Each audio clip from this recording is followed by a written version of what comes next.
Have you seen this book, The Little Ghost Who Was a Quilt? It's such a darling little story, and I want to make a little mini ghost to stand next to my book as a decoration. So here's what I'm using to make it.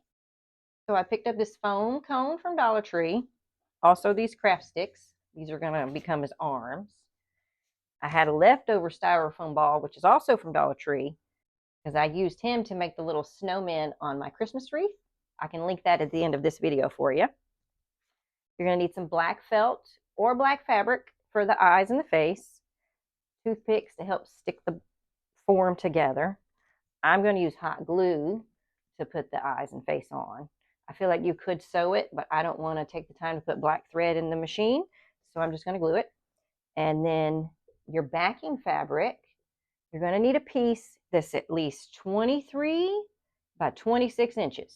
We're going to use the back as the binding on our quilt too. We're going to just fold it over the edge. So I'll show you how to do that later.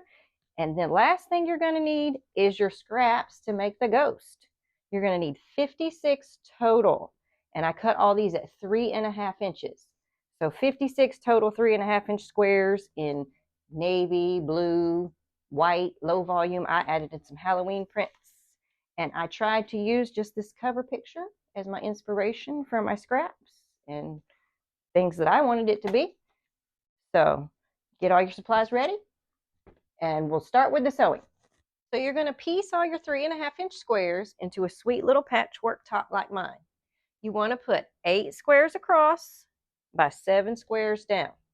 The little ghost face is going to sit on the third and second rows up from the bottom in the middle. So I tried to put less busy prints here so his face will stand out. I used the webbing technique to sew mine up, and this method does help keep me from mixing up my squares when I sew them together. Have you tried this technique before? Let me know in the comments if you'd like a tutorial on how to do that one. All right. Your patchwork top should measure 24.5 inches by 21.5 inches.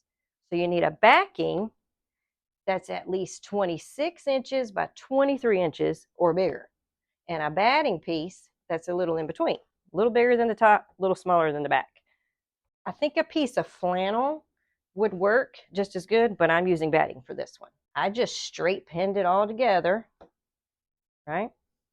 And I'm going to quilt it in the ditch, just like the book shows.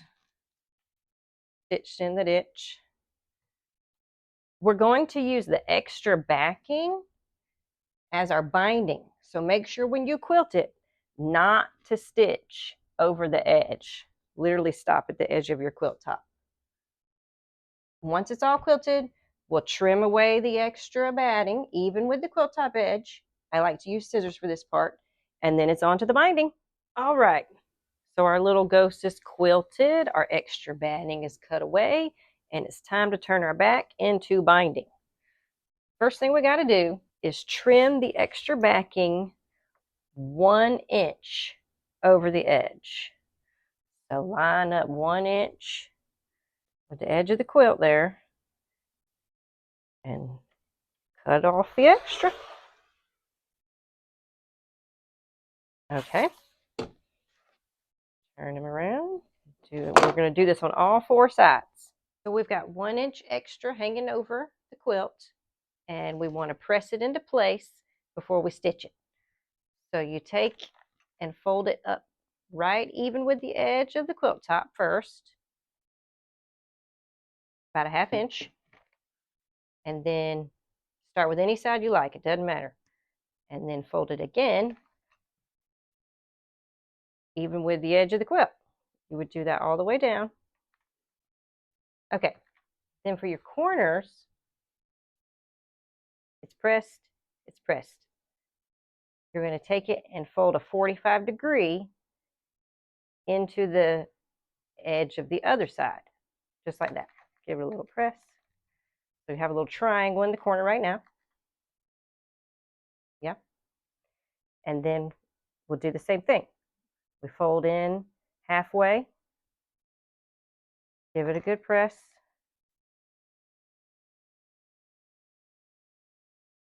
Right? Looks like that in the corner. And then you fold one more time and shoosh it around, make it look good. There we go. Give it a good press. There's a nice little point here, and I like to put a little clip right on it. I'll show you the next corner zoomed in. I also like to use a glue stick right here for the long edges, just to make it stay in place so I don't have to clip all over. After you glue it, press it, and it sticks pretty good. Another corner just to show you. Do your first fold into the quilt. Then you fold it over one more time. Press good, press good, press good. Then, you make that 45-degree corner. All right. Then you would fold into the quilt. Into the quilt. All the way down the next edge.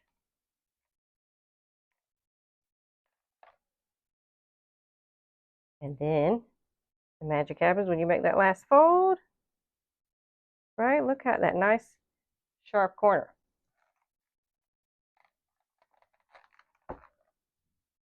Your final step is to stitch your binding down. You got it all glued and clipped in place. Just go right up on the edge and stitch it down. All right, when you get to the corners, you'll just needle down right in the corner, like so. Lift the presser foot, turn the quilt, and start stitching down the other side. So to make our ghost form, we're going to use that foam cone as a base.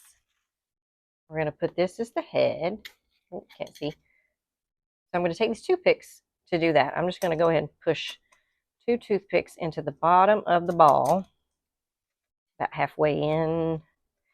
Then I can, let's see them come straighter, closer together. Okay, now then I'm going to shove them right into the cone, ghost body. All right, and for arms, I was going to use 2 of these popsicle stick looking things. So I'm just going to shove them in the side if I can. That's the idea anyway. Okay, hold the phone. We're going to cut a slit and then shove it in. I've got an X-Acto knife, and I'm just going to cut a slit in here and see if this will work better. There we go. All right, let's see if I can do the other side.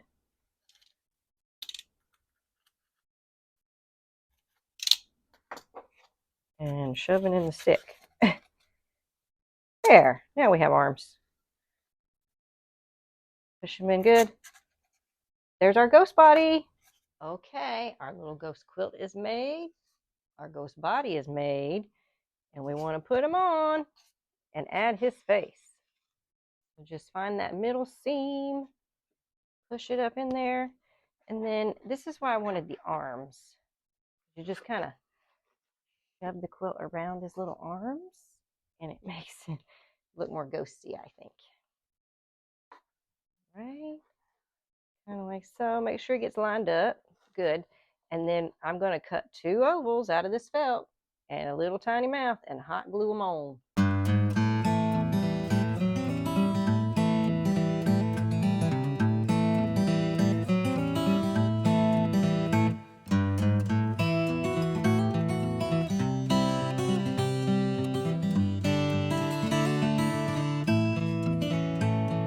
I'm so happy with how my mini little ghost quilt turned out. I hope you enjoyed watching as much as I enjoyed making it. Be sure to subscribe because I've got another video in the works that's all about my Grinning Gorge jack-o'-lantern quilt too. Thanks for watching. Catch you in the next one. Bye!